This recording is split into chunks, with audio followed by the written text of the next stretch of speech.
사랑하는 우리 성도 여러분, 한 주간 평안하셨습니까? 이렇게 좋은 날 주신 하나님께 감사드리며 우리 함께 하나님 앞에 찬송을 드리고 영광을 드리는 그런 오늘 예배를 드리도록 하겠습니다. 다 같이 신실한 마음으로 묵상기도 드리겠습니다.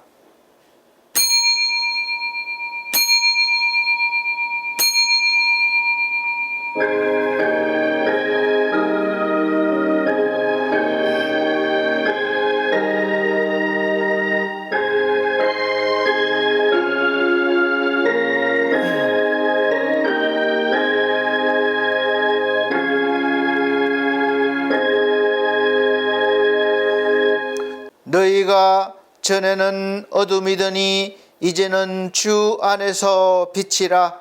빛의 자녀들처럼 행하라. 빛의 열매는 모든 착함과 의로움과 진실함에 있느니라. 주를 기쁘시게 할 것이 무엇인가 시험하여 보라. 너희는 열매 없는 어둠의 일에 참여하지 말고 도리어 책망하라. 그들이 은밀히 행하는 것들은 말하기도 부끄러운 것들이라. 그러나 책망을 받는 모든 것은 빛으로 말미암아 드러나나니 드러나는 것마다 빛이니라. 그러므로 이르시기를 잠자는 자여 깨어서 죽은 자들 가운데서 일어나라. 그리스도께서 너에게 비추이시리라 하셨느니라. 아멘. 다 같이 찬송가 43장, 새 찬송가는 40장 찬송 드리겠습니다.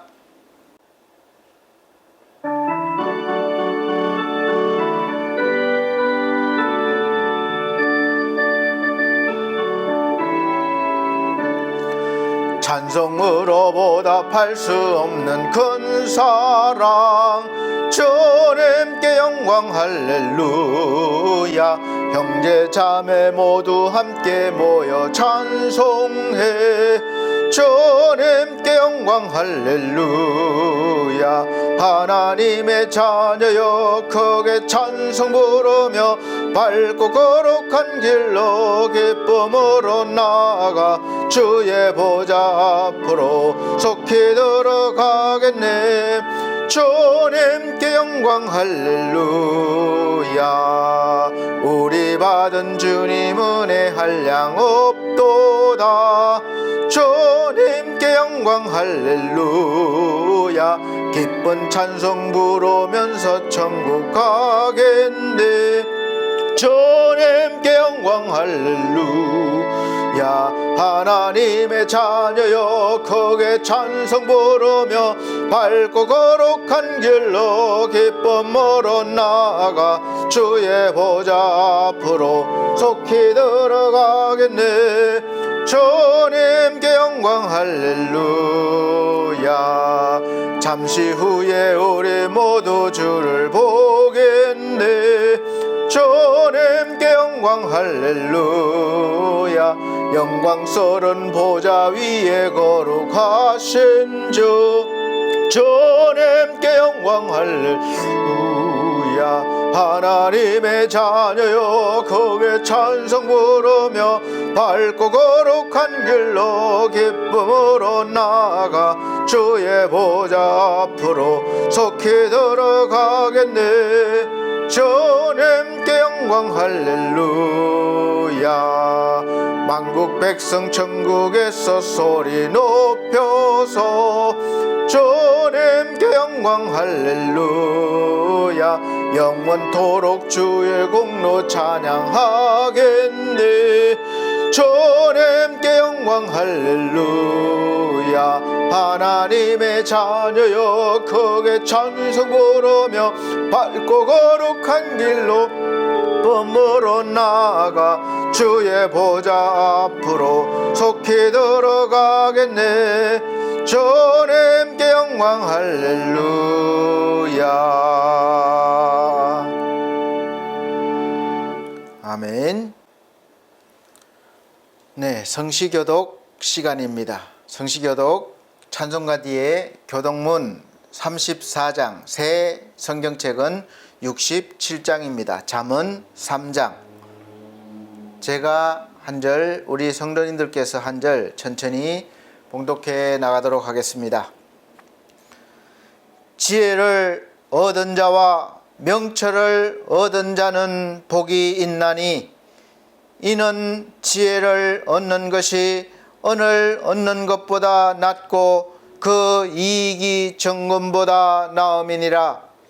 지혜는 진주보다 귀하니 내가 사모하는 모든 것으로도 이에 비교할 수 없도다. 그의 오른손에는 장수가 있고 그의 왼손에는 부귀가 있나니 그 길은 즐거운 길이요 그의 지름길은 다 평강이니라. 지혜는 그 얻은 자에게 생명나무라. 지혜를 가진 자는 복되도다. 여호와께서는 지혜로 땅에 틀을 놓으셨으며 명철로 하늘을 견고히 세우셨고 그의 지식으로 깊은 바다를 갈라지게 하셨으며 공중에서 이슬이 내리게 하셨느니라. 내 아들아, 완전한 지혜와 근신을 지키고 이것들이 내 눈앞에서 떠나지 말게 하라. 대저 여호와는 내가 의지할 이시니라. 내 발을 지켜 걸리지 않게 하시리라. 아멘. 다 같이 사도신경으로 신앙백 드리도록 하겠습니다. 나는 전능하신 아버지 하나님 천지 창조주를 믿습니다. 나는 그의 유일하신 아들 우리 주 예수 그리스도를 믿습니다. 그는 성령으로 잉태되어 동정녀 마리아에게 나시고 본디오 빌라도에게 고난을 받아 십자가에 못 박혀 죽으시고 장사된 지 사흘 만에 죽은 자 가운데서 다시 살아나셨으며 하늘에 오르시어 전능하신 아버지 하나님 우편에 앉아 계시다가 거기로부터 살아있는 자와 죽은 자를 심판하러 오십니다. 나는 성령을 믿으며 거룩한 공교회와 성도의 교제와 죄를 용서받는 것과 몸의 부활과 영생을 믿습니다. 아멘.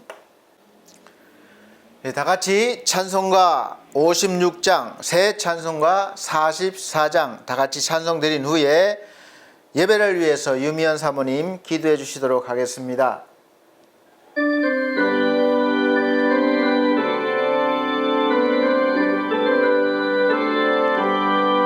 지난 일의 동안에 예수 인도했으니 주의 전에 모여서 감사 찬송합니다.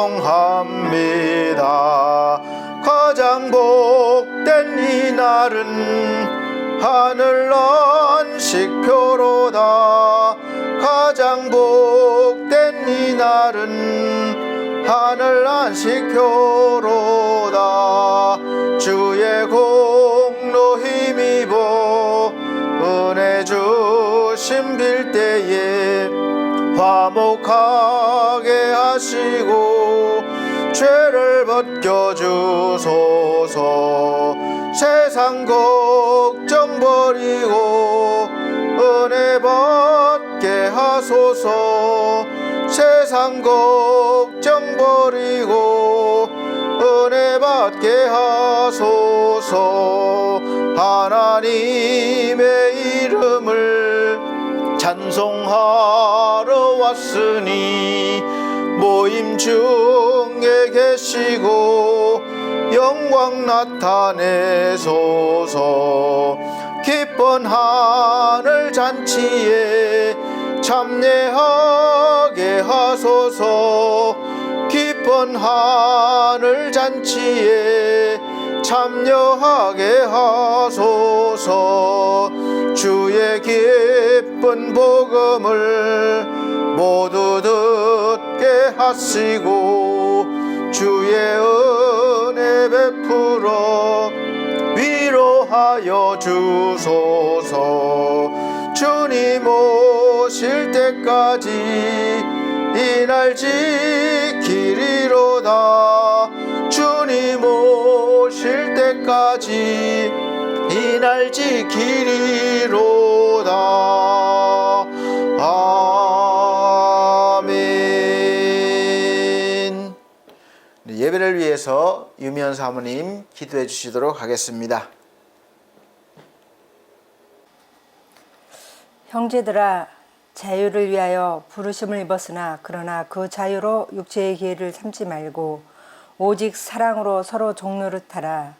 온 율법은 내 이웃을 사랑하기를 내 몸과 같이 하라 하신 말씀에 이루었나니 만일 서로 물고 먹으면 피차 멸망할까 조심하라.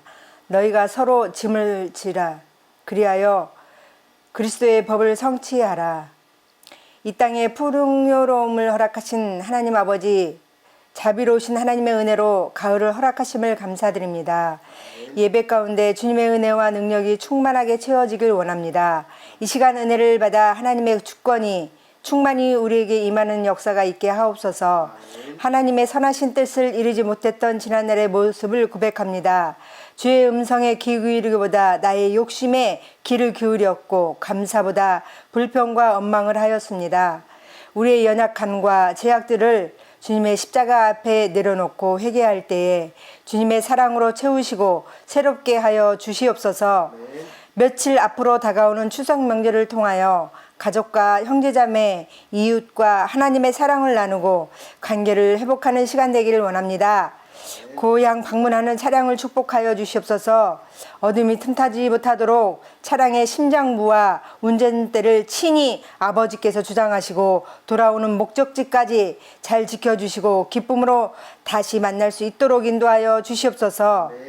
이 시간 단위에 세우신 목사님, 일에 피곤하지 않도록 건강과 능력을, 권세를 주시고 맡겨진 사명 잘 감당할 수 있도록 은혜의 단비를 내려 주시옵소서. 성도들이 목사님의 말씀에 순종하여 화평을 이루는 아름다운 역사가 일어나게 하여 주시옵소서. 이 시간도 복되게 인도하여 주실 줄 믿사오며 예수님의 거룩하신 이름으로 기도드리옵나이다. 아멘.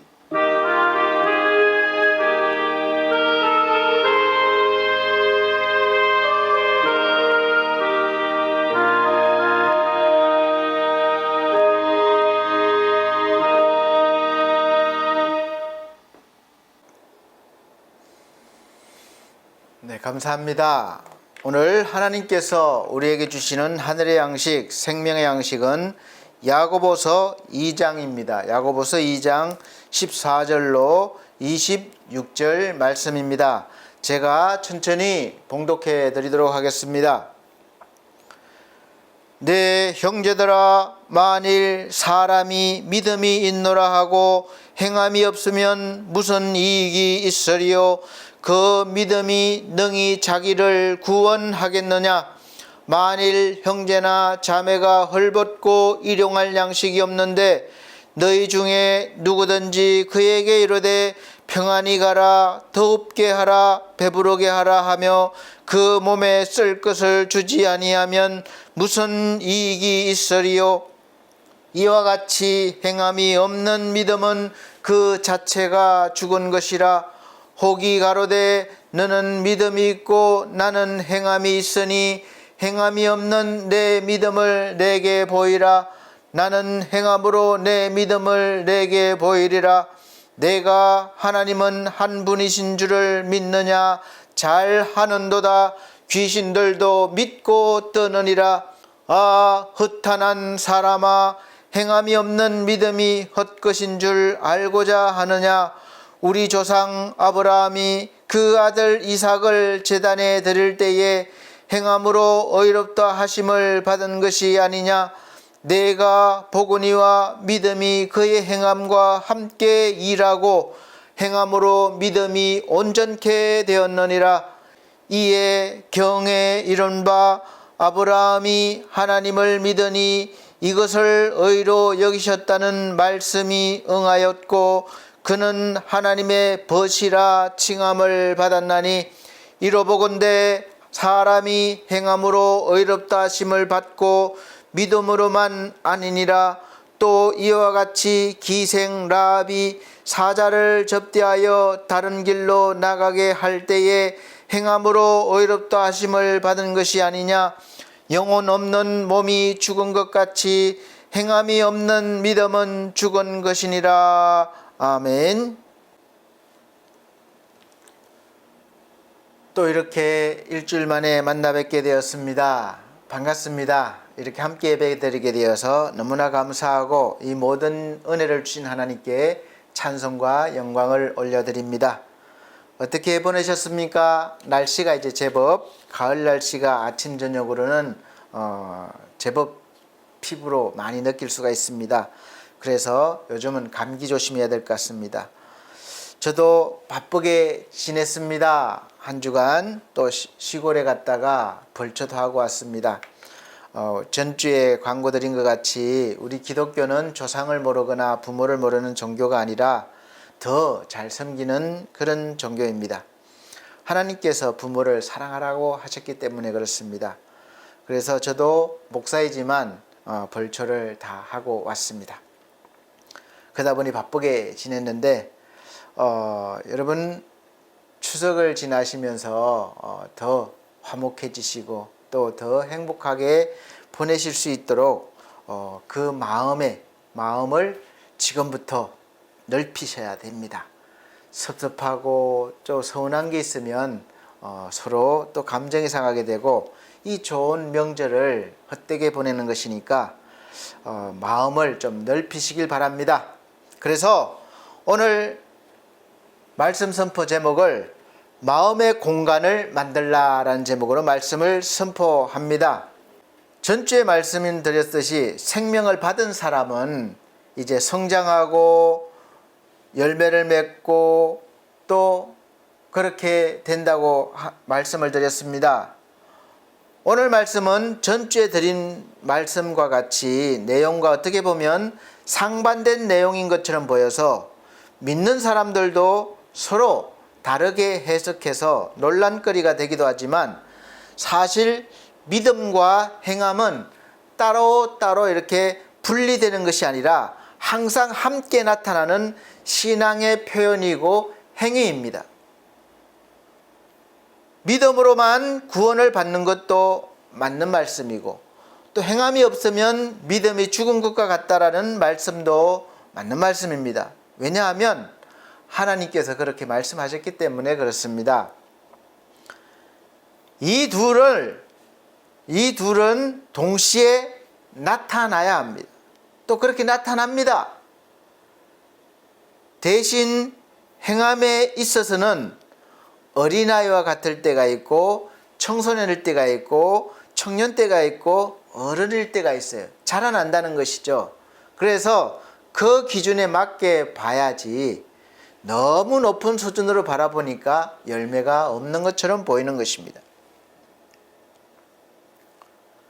하나님의 말씀을 우리가 어떻게 믿고 받아들이냐에 따라서 신앙생활의 질적인 면이 달라지는데 한쪽으로 치우칠 것이 아닙니다. 믿음과 행함은 기도와 말씀처럼 항상 같이 있어야 합니다. 믿음으로만 구원받기 때문에 구원받은 뒤에 어떻게 행하든지 살아가든지 상관이 없는 것처럼 주장하면 대단히 잘못된 해석을 하는 것입니다. 이단이 되는 것이에요. 또 반대로 행함으로 어떤 경지에 도달해야 구원을 받는 것처럼 여기면 율법주의가 되는 것입니다. 하나님께서는 어느 한쪽만 주신 게 아닙니다. 율법이 있어야 죄를 알 수 있고 죄에서 벗어나는 방법이 이 율법의 요구에 완벽하게 들어가야 하는 삶을 살아야 하는데 여러분들이 지금까지 나름대로 신앙생활을 열심히 잘한다고 하셨지만 율법 앞에서 과연 얼마나 떳떳하십니까? 자신하십니까? 그 누구도 자신할 수가 없어요. 그래서 복음이 필요한 겁니다. 하나님께서는 의인은 하나도 없고 의인은 믿음으로 구원을 받는다고 하신 것이 바로 이 내용이에요. 또 이 행함의 수준이 높은 신앙인들은 잘못하면 자기의 의를 내세우며 구원의 기준을 이 선행을 행함의 수준의 그 기준을 만들고 어느 정도야 된다 기준을 만들고 그 기준 안에 들어가지 못하면 구원을 받지 못했거나 부족해서 좀 더 열심히 해야 그 수준에 도달해야 구원을 받는다고 가르치기 때문에 이것도 또 어려운 일입니다. 그래서 바른 신앙을 배우고 기준을 세우지 못하면 항상 흔들리는 갈대와 같은 신앙생활을 하게 됩니다. 좀 열심히 할 때는 구원받은 것 같고 복을 받을 것 같고 그렇지 못할 때는 구원에서 점점 멀어지는 것 같고 벌을 받을 것 같습니다. 그래서 내가 지금 일이 잘 안 되는 거는 내가 제대로 살지 못했기 때문에 하나님 앞에 죄를 지었기 때문에 이렇게 생각을 하는 거예요. 그렇지 않다고 전주에 말씀드렸습니다. 현실적으로 보면 불행하게도 지금까지 이렇게 왔다 갔다 신앙생활을 하며 교회를 다니는 분들이 제법 많지 않을까 생각됩니다. 그래서 이단들은 눈에 불을 켜고 이 구원의 확신이 있는지 시험해보고 확신을 주겠다고 유혹하는 거예요. 사랑하는 성도 여러분, 믿음으로 구원을 받느냐 행함으로 구원을 받느냐 이렇게 묻기 전에 우리가 무엇으로부터 구원을 받아야 하는지부터 확실하게 아셔야 합니다. 그런 질문을 받으시면 다시 되물어 보십시오. 무엇으로부터 구원받았다는 것을 말씀하십니까? 이렇게 물어보시기 바랍니다. 성경에서 구원이라고 하신 말씀에는 여러 종류의 구원이 있습니다. 병으로부터 구원받는 것, 어떤 어려운 문제로부터 구원받는 것, 종으로 살고 있다가 구원을 받아서 자유인이 되는 것, 가난으로부터의 구원, 또 저주로부터의 구원 등 여러 가지 말씀을 하고 있는데 우리 힘으로 해결하지 못하는 그런 것들로부터 벗어나거나 해결받는 것을 구원이라고 아시면 되겠습니다. 그런데 제일 중요한 구원은 바로 죄로부터 구원받는 것입니다. 나머지의 구원은 이 죄로부터의 구원을 받게 하기 위한 하나님께서 베푸신 사전 은혜라고 할 수가 있겠습니다. 이 은혜를 받은 사람은 영원한 구원과 연결이 되는 거예요. 많은 분들이 처음부터 생명을 얻는 경우는 많지 않습니다. 어떤 병으로부터 고침을 받았다거나 문제가 해결된 다음에 하나님의 계심을 믿게 되고 또 점점 더 깊이 죄를 알게 되고 또 구원의 확신을 받게 됩니다. 전주에 말씀드린 것과 같이 복습이지만 죄라고 하면 도덕이나 율법의 기준이 아니라 이 생명과 끊어져 있는 상태라고 말씀드렸어요. 즉 하나님과 단절된 상태라고 말씀드렸습니다. 그래서 우리 기독교에서 말하는 죄는 이 도덕이나 윤리를 말하는 것이 아니라 이 사망을 말하고 있는 거예요. 생명이 없다는 것을 말씀하고 있습니다. 생명의 근원이신 하나님으로부터 단절되었으니까 당연히 말라버리고 소멸된다는 것이죠. 포도나무와 가지의 비유로 말씀드렸습니다. 그래서 가장 중요한 구원은 우리가 구원을 받아야 될 것은 문제로 어떤 병으로부터가 아니라 이 구원은 바로 죄로부터의 구원입니다. 이 죄로부터 벗어나서 다시 하나님께 접붙임을 받아 생명을 얻는 것이라고 말씀드렸습니다. 우리가 구원을 받았다고 할 때는 하나님과 우리를 연결시켜 주신 예수 그리스도께서 하신 모든 일들이 나를 위한 일임을 알고 그 예수를 나의 구주로 믿고 예수께서 성령으로 내 속에 오시는 것을 내가 허락하는 것을 바로 믿음이라고 합니다. 이것이 믿음의 첫 출발이에요. 막 돌을 닦는 것이 아닙니다. 믿는 거예요.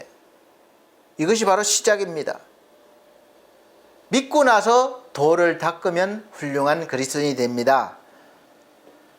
창조주이신 하나님께서 우리에게 이 자유의지를 주셨기 때문에 절대로 강제로 억지로 하시지 않으시고 우리를 존귀 여기셔서 우리가 이 자원하는 마음으로 하나님을 믿고 하나님을 찬양하고 하나님을 기뻐하고 삶으로 하나님께 영광을 돌리기를 바라고 원하십니다. 그렇게 하시기 위해서 우리를 구원해 주시는 거예요. 그래서 구원의 모든 근거는 하나님께서 다 해놓으셨지만, 하나님께로 오지만 그 구원을 받아들이는 것은 그 어떤 누구도 아닌 바로 나여야 내가 구원을 받습니다. 우리 아버지도 아니고 어머니도 아니고 내 친구도 아니에요. 내 남편이나 아내도 아니에요. 바로 내가 그렇게 해야 합니다. 우리가 아니라 나예요. 그래서 내가 신앙 고백을 하는 것이 굉장히 중요합니다. 신앙 고백을 한 사람은 행함의 수준이 아주 높고 낮고 상관없이 이미 하나님의 생명을 받았으므로 구원은 받은 것입니다. 이 구원의 확신은 언제나 변함이 없습니다. 내가 믿음이 약해졌다고 하나님께서 구원도 희미하게 약해지는 것이 아니라 언제나 하나님은 분명하십니다. 변함이 없으십니다. 내 쪽에서는 그렇게 보일 수 있지만 하나님은 절대로 흔들리지 않습니다.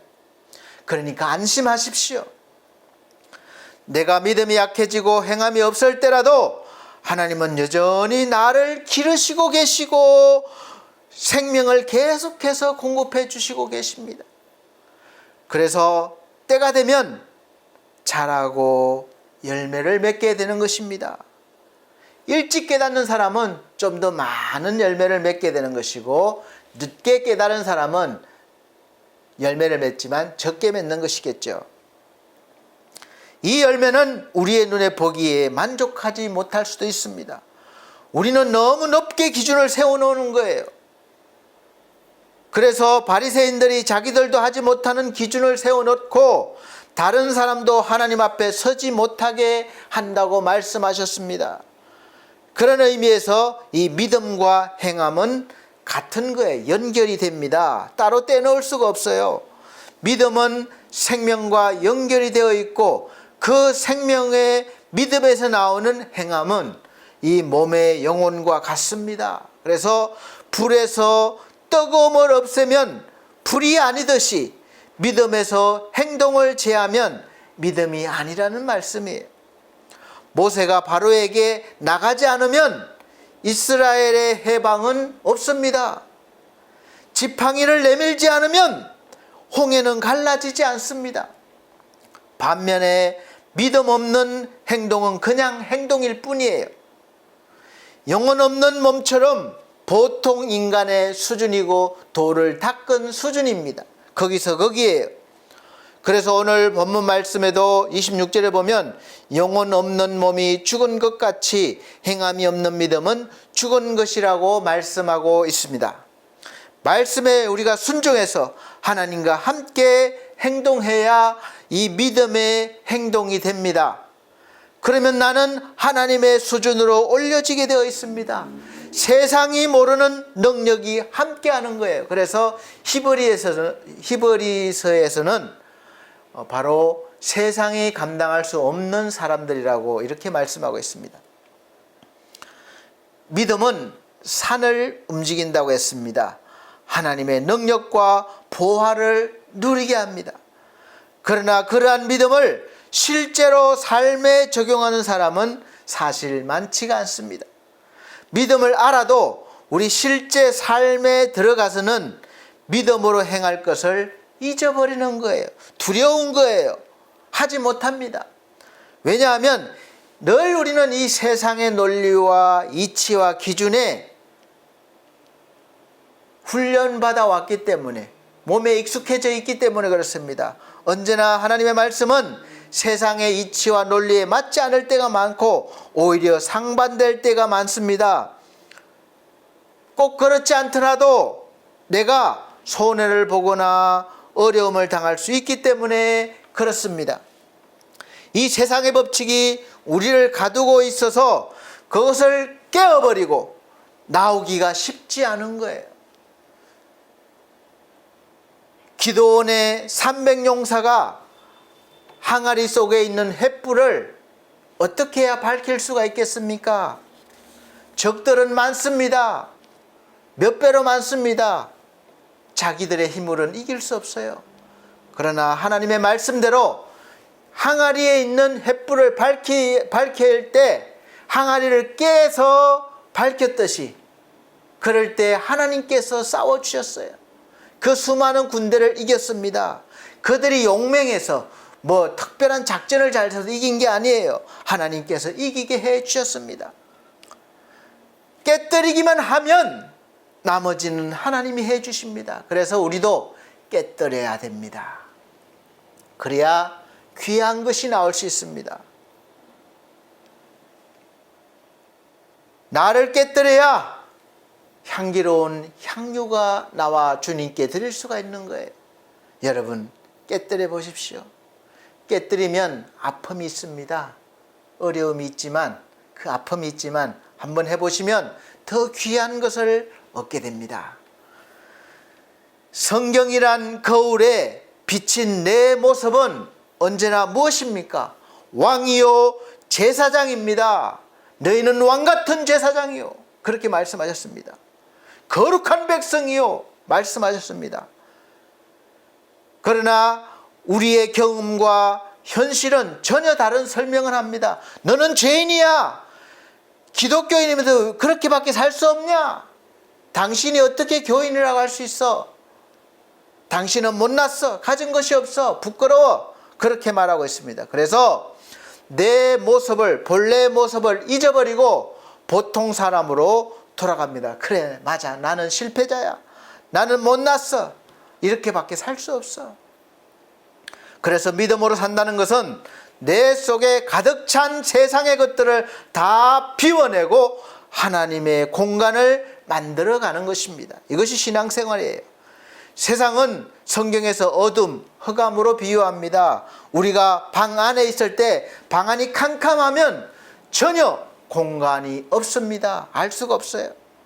그래서 우리가 지금 삶의 여유가 없는 거예요.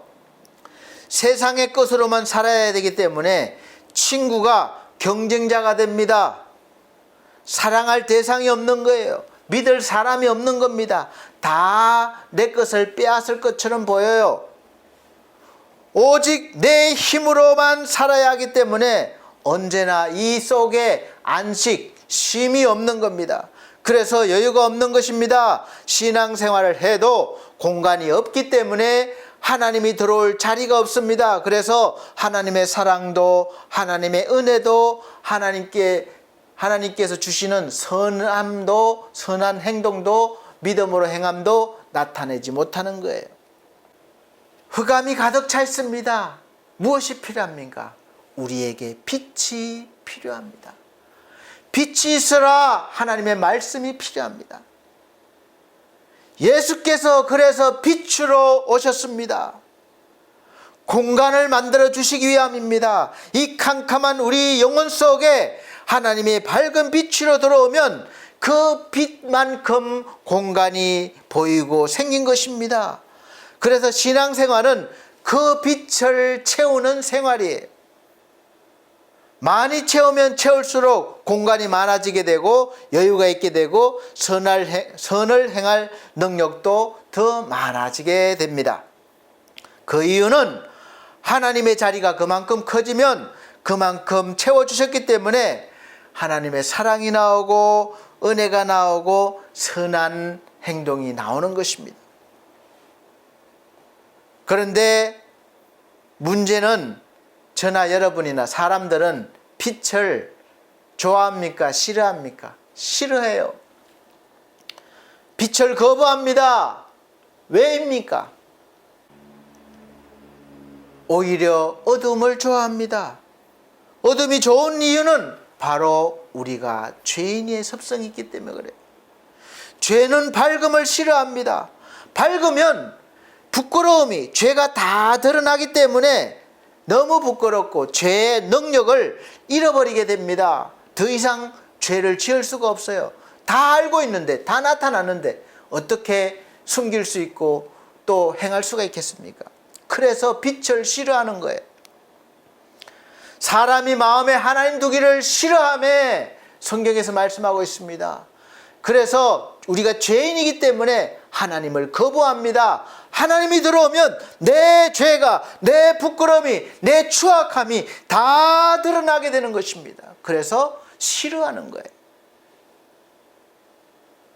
예수 그리스도께서는 우리를 구원하시기 위해서 빛으로 오신 것은 이 죄가, 나의 추악함이 드러나게 하고 보여지게 하고 나타나게 해서 우리가 그 죄를 알고 죄로부터 멀어지고 죄를 끊어내고 구원받아서 죄를 오히려 미워하게 하기 위함으로 오신 것입니다. 왜냐하면 죄에 있으면 우리가 죽잖아요. 사망이잖아요. 죽게 되잖아요. 그래서 생명을 주시기 위해서, 구원하시기 위해서 오시고 밝혀주신 것입니다. 요한복음 1장 4절에서 5절 말씀에 그 안에 생명이 있으니 이 생명은 사람들의 빛이라. 생명이시면서 빛이 되십니다. 빛이 어둠에 빛이 돼 어둠이 깨닫지 못하더라, 이렇게 말씀하시고, 계속해서 9절에서 12절 말씀에서는 참 빛이신 예수 그리스도께서 각 사람에게, 저와 여러분들에게 비추셨지만 그를 알지 못하였다라고 말씀하셨습니다. 그런데 이 빛을 영접하는 자, 받아들이는 자, 믿는 자, 모시는 자는 바로 어떻게 되느냐? 그 이름을 믿는 자들에게는 하나님의 자녀가 되는 권세를 주셨다. 할렐루야. 아멘이죠.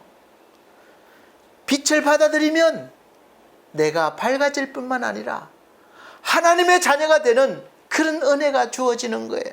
놀라운 일 아닙니까? 사랑하는 성도 여러분, 예수 그리스도께서 이 땅에 아기의 모습으로 오셨고 우리의 죄를 위해서 십자가에서 못 박이셨고 죽으신 지 3일 만에 다시 부활하셨고 또 하늘로 승천하신 것을 믿으십니까? 나를 위한 일이심을 믿으십니까?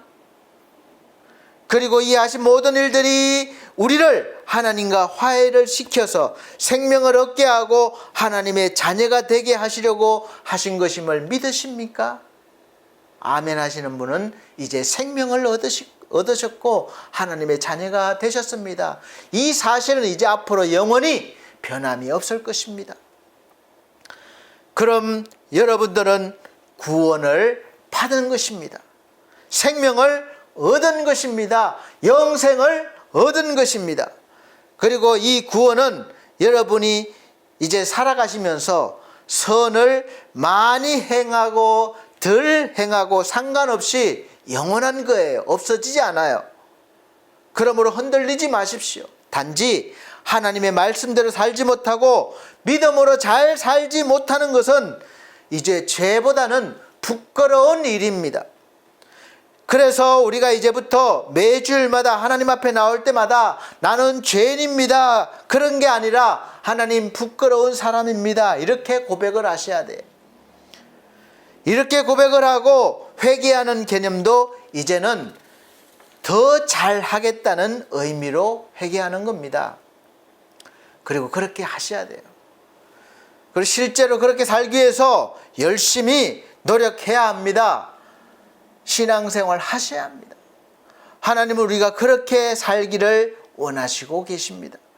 믿음으로 잘 살지 못하고 있다는 것은 믿음으로 사는 연습이 부족한 탓입니다. 여러분은 무엇을 하든지 연습이 부족하면 실력이 안 나오는 거예요.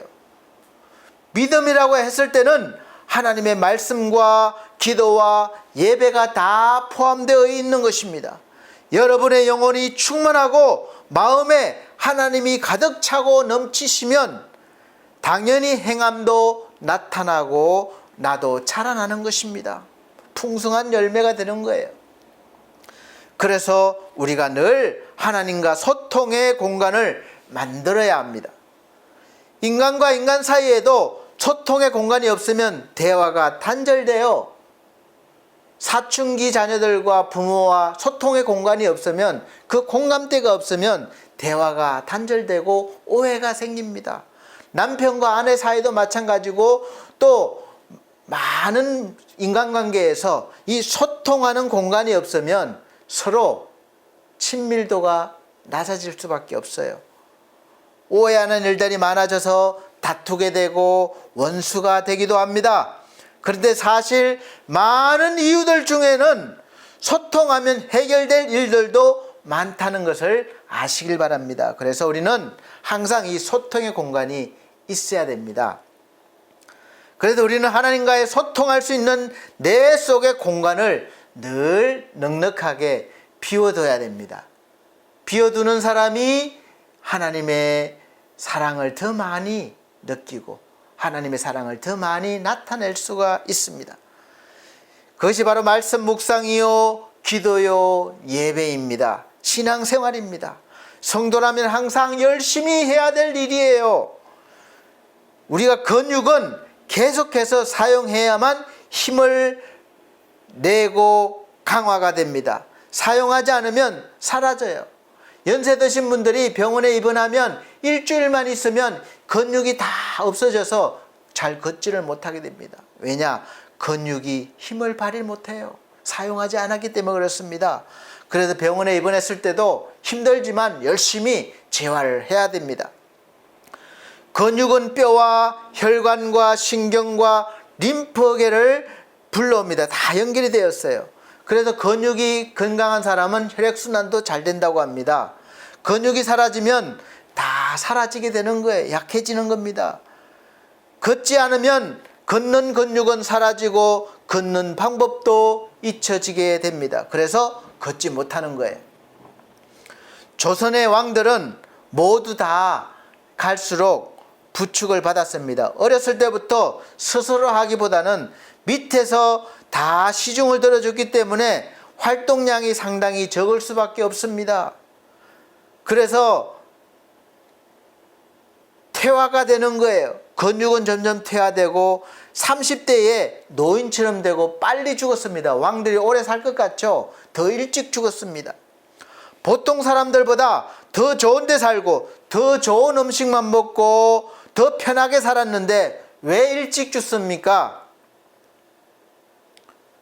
근육의 연습량이 부족하기 때문에 그래요. 활동량이 없었기 때문에 그래요. 그래서 우리가 건강하려면 움직여야 합니다. 알면서도 쉽지 않죠. 저도 그렇습니다. 몸이 고달프면 건강합니다.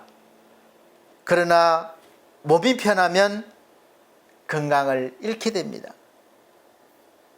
왜 오늘 말씀에 믿음을 행동하라고 했을까요? 행동하지 않으면 믿음도 근육과 같아서 사용하지 않으면 약화되고 사라집니다. 믿음으로 살아야 되는 것이 어떤 것인지 모르게 됩니다. 겉모습은 멀쩡히 신자여도 아무런 영적인 힘이 능력이 없는 거예요. 지금까지 믿음을 사용 안 했더라도 미숙했더라도 이제부터 해보시기 바랍니다. 적용해 보세요. 운동을 하세요. 그러면 신기한 일들이 일어나게 될 것입니다. 병이 낫고 귀신이 물러가고 삶이 밝아질 것입니다. 그리고 남들이 이해 못하는 능력과 감격을 경험하게 될 것입니다. 그럴수록 더욱더 믿음은 충만해지고 우리의 영혼은 건강하게 됩니다. 충만하게 됩니다. 한번 경험해 보시기 바랍니다. 구원받은 사람은, 생명을 받은 사람은 이제 믿음을 행동합니다. 그러나 보통 행동이 아니에요. 바로 믿음의 행동입니다.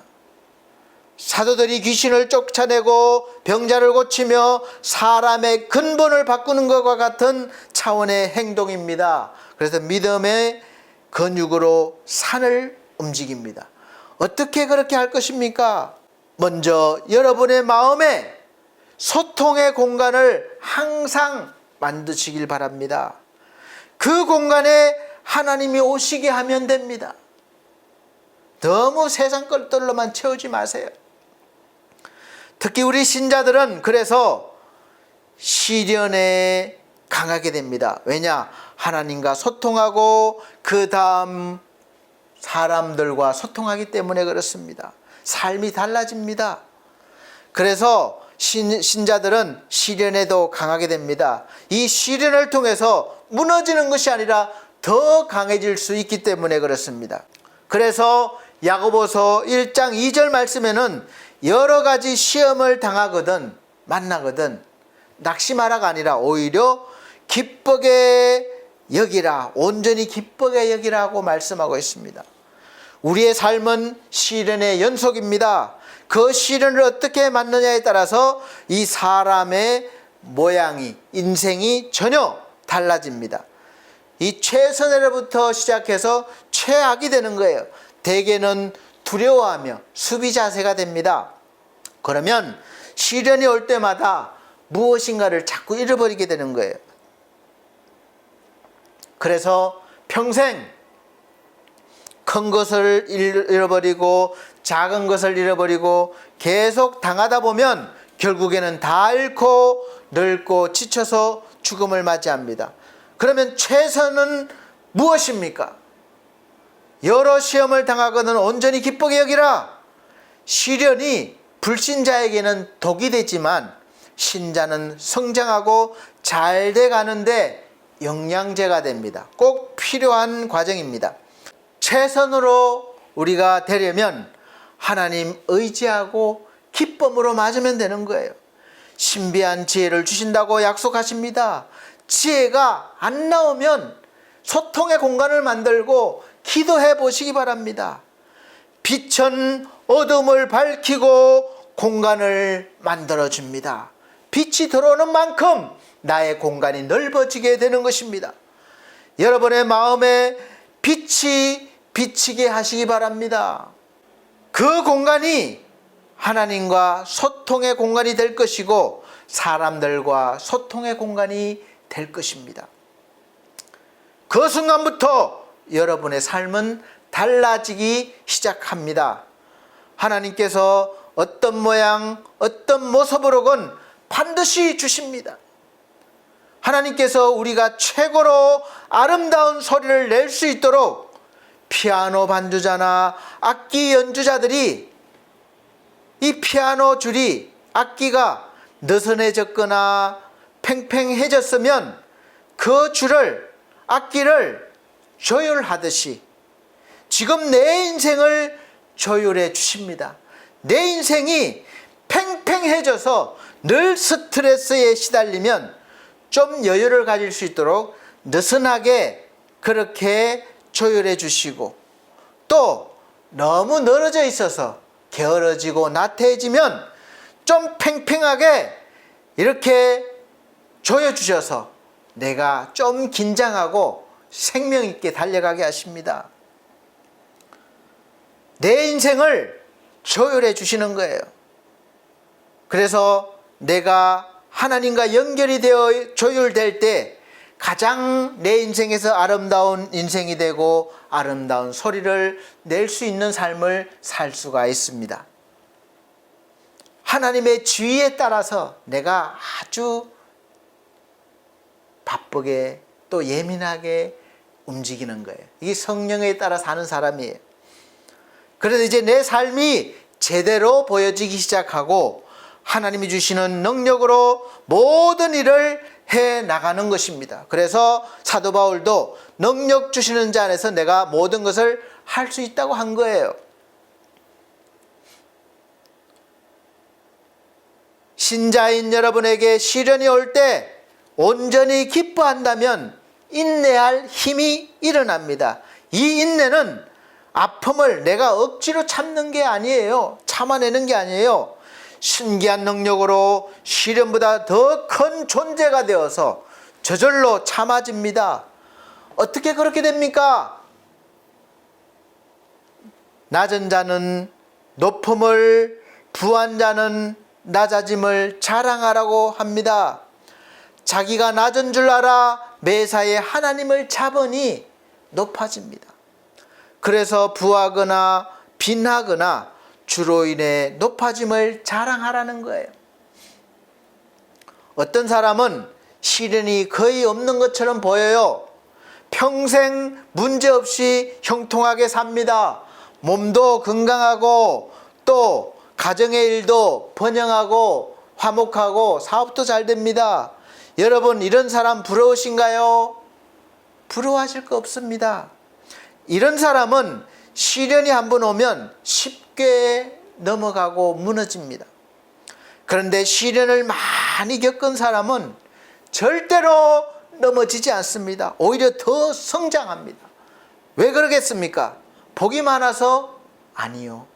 영혼이 건강해졌기 때문에 그렇습니다. 그래서 웬만한 문제가 와도, 어떤 어려움이 와도 끄떡도 하지 않는 사람이 되어버렸습니다. 그럴수록 더 강해지고 더 잘 됩니다. 누구나 편하려고 안 움직이면 근육이 퇴화되어 버립니다. 그래서 아무것도 안 해도 피곤하게 되는 거예요. 근육을 힘들게 하면 힘들게 할수록 점점 강해져서 온몸이 힘으로 넘쳐나게 됩니다. 영혼도 그렇습니다. 빛이신 예수 그리스도를 믿고 마음의 공간을 만들고 항상 하나님과 이 소통하는 시간을 가져보시길 바랍니다. 건강한 사람이 근육을 단련시키듯이 자기 영혼을 단련시키십시오. 예배와 기도와 교회 활동이 그것입니다. 하나님을 위해 자신을 힘들게 해보십시오. 예배를 목숨처럼 여기고 드려보십시오. 성경 말씀도 열심히 읽고 묵상하고 성경 공부도 해보십시오. 그리고 매사를 믿음으로 보는 훈련을 하시길 바랍니다. 그렇게 하루하루 지나다 보면 어느새 나는 소통의 사람이 되어 있는 것이고 성장한 사람이 되어 있는 것입니다. 하나님과 잘 소통하고 사람과도 잘 소통하는 사람이 어떻게 실패한 인생을 살 수가 있겠습니까?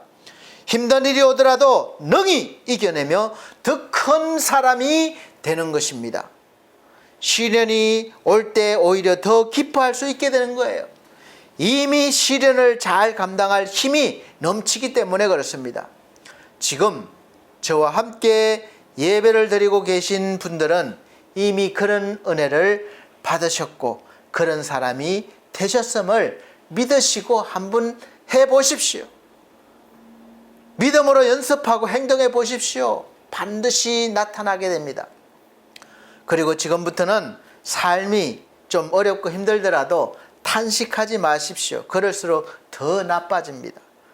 내가 바라고 원하는 것이 오지 않는 것 같고 좀 늦어져도 또 억울해도 손해를 보았어도 분내지 마시고 오히려 더 잘되는 통로로 삼으시길 바랍니다.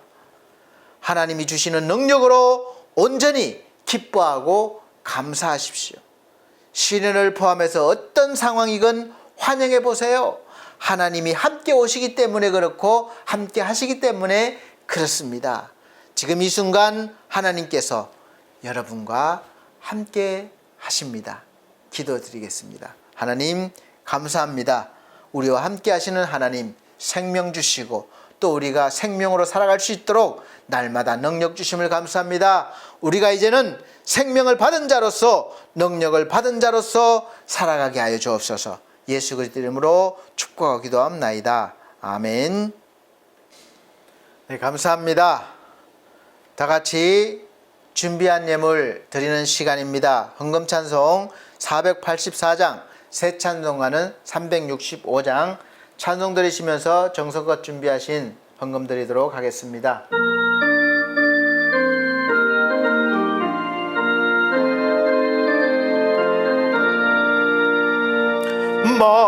마음속에 근심 있는 사람 주 예수 앞에 달아오라. 슬픈 마음 있을 때에라도 주 예수께 아뢰라.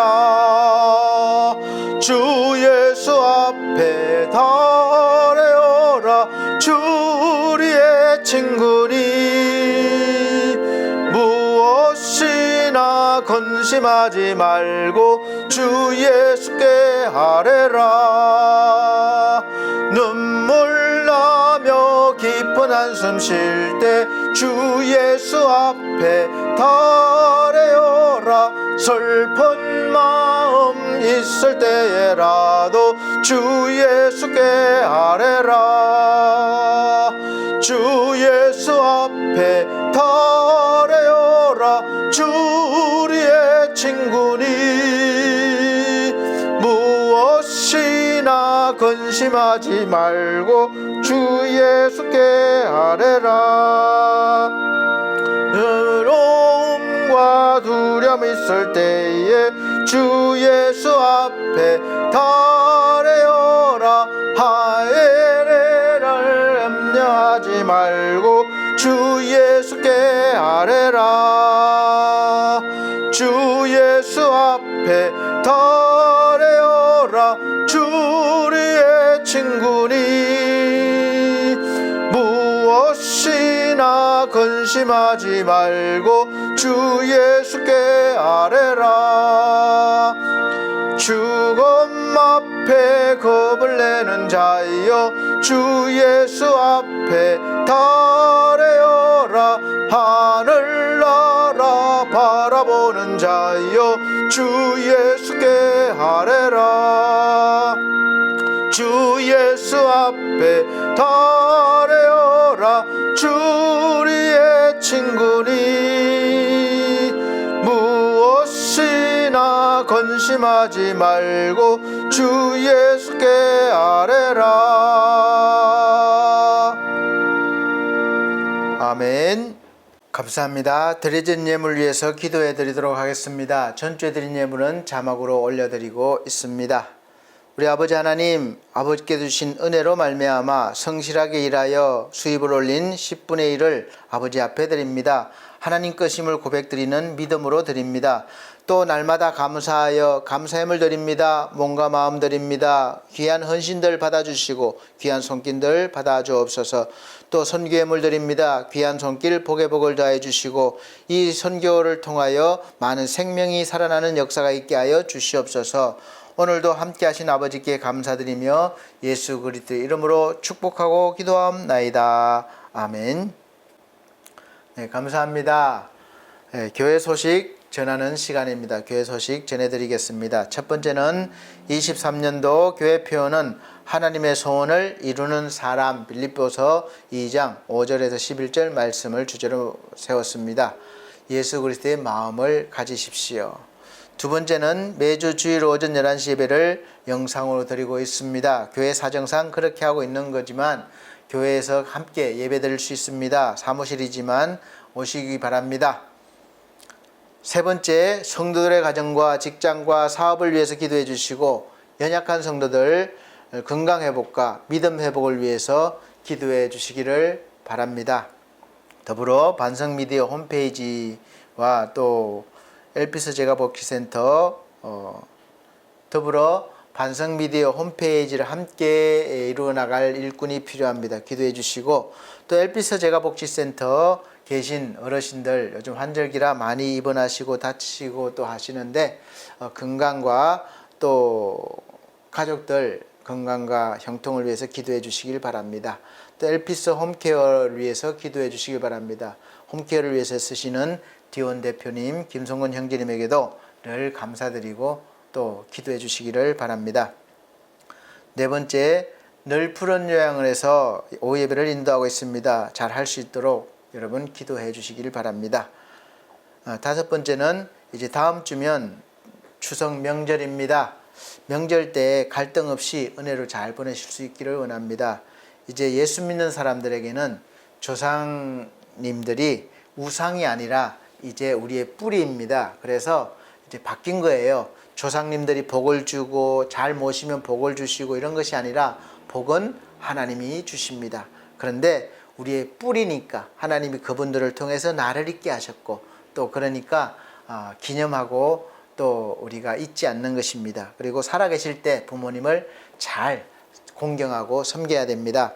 그래서 저도 목사이지만 제가 할 사람이 없어서 제가 또 고향 상주에 할아버지 할머니 정조부까지 다 해서 이렇게 벌초를 합니다. 매년 하는데 어저께도 하고 왔습니다. 그래서 온몸이 다 쑤시고 아픈데 안 하다가 하니까 봉을 5개나 해야 되니까 왔다 갔다 하면서 하루 만에 해야 되니까 힘듭니다. 이제 저도 나이가 먹었는지 너무 힘들더라고요. 그래서 여러분 하여간 부모님을 공경하시고 조상님들을 잘 기억하셔서 함께 은혜로운 추석 보내시기를 예수 그리스도 이름으로 축복드리고, 또 다녀오는 그 고향길 사고 없이 잘 다녀오시기를 바랍니다. 마지막 6번째, 나라와 민족을 위해서 기도해 주시기를 바랍니다. 세우신 지도자들을 통해서 하나님의 나라가 세워지기를 원하고, 또 복음을 전가하기 위해서 강한 대한민국이 되게 해달라고 기도해 주시기를 바랍니다. 다 같이 찬송가 61장, 새 찬송가 54장 찬송 드리시면서 축도로 예배를 마치도록 하겠습니다.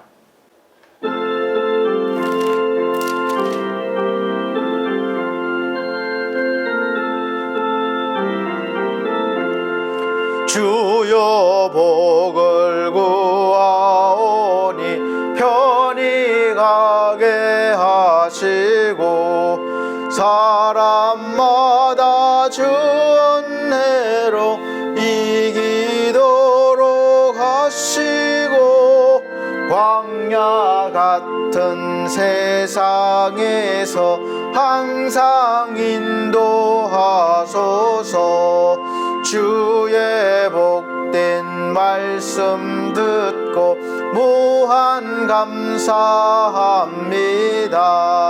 구원받은 주의 성도 열매 맺게 하시며, 하나님이 우리 함께 항상 계시옵소서. 아멘. 아버지께서 우리를 사랑하셔서 먼저 찾아오셨고 우리의 마음을 채워주심을 감사합니다.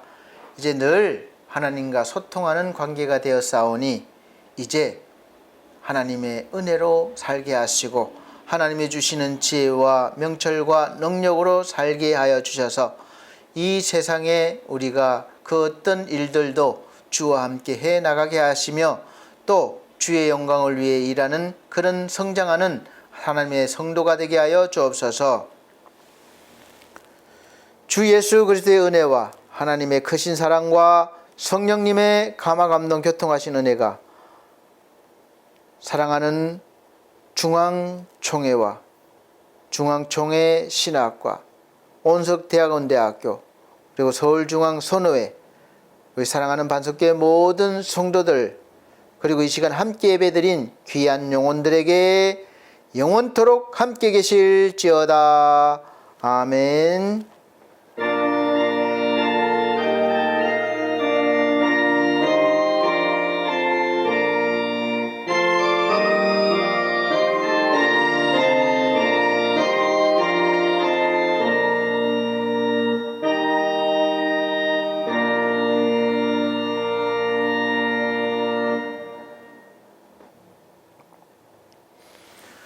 하나님께 영광을 돌립니다. 감사합니다. 다음 주 건강한 모습으로 뵙겠습니다. 추석 명절 잘 보내시길 바랍니다.